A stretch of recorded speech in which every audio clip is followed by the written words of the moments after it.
Ang langgam ay isang insekto na masakit mangagat. Nakatira sila sa lupa at ang iba naman sa punong kahoy. Pangkat-pangkatan silang naninirahan na ang tawag sa English ay social colony. Ang nagpapadami sa kanila ay ang reyna na langgam. Wala silang pakpak maliban sa mga malalaki na langgam na minsan tumpok-tumpok silang naghahanap ng pagkain. Wala silang baga na ginagamit sa paghinga katulad sa ibang insekto.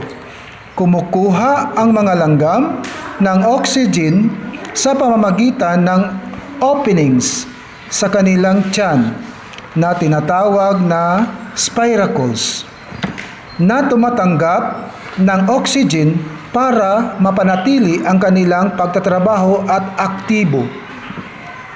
Ang langgam ay hindi humihinga katulad sa atin.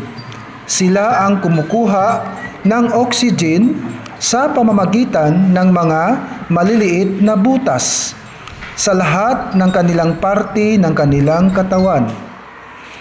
Nagpapalabas din sila ng carbon dioxide sa parehong maliliit na mga butas na tinatawag na spiracles. Yan ang kaunting kaalaman tungkol sa langgam.